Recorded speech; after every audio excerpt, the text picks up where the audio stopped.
Des solutions de sortie de crise en Afrique du Sud. Le pays vient de lancer un nouveau programme de construction de nouvelles centrales d'une capacité combinée d'11 813 MW, laquelle comprend 6 800 MW d'énergie renouvelable, des centrales éoliennes et solaires notamment. Ce projet est une bouée de sauvetage. Il doit permettre à l'Afrique du Sud de renouer avec la permanence électrique.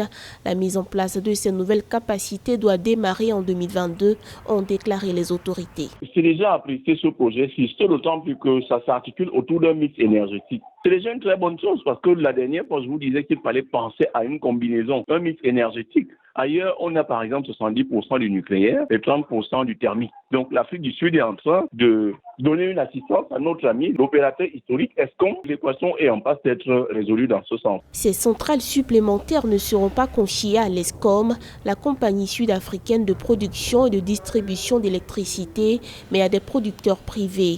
À bout de souffle, Eskom traverse une crise qui n'a que trop duré. Les défaillances chroniques de ces centrales depuis 2008 ont entraîné des délestages répétitifs handicapants pour l'activité économique. La compagnie est par ailleurs très endettée. Les producteurs privés ont au moins cet avantage que vous ne pouvez pas être un privé.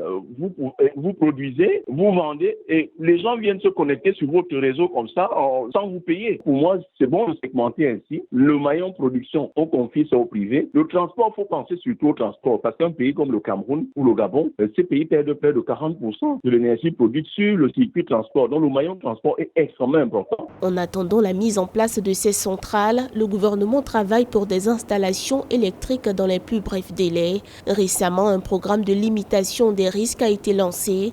Il devrait permettre la mise en place en urgence de 2000 MW de capacité d'ici 2021.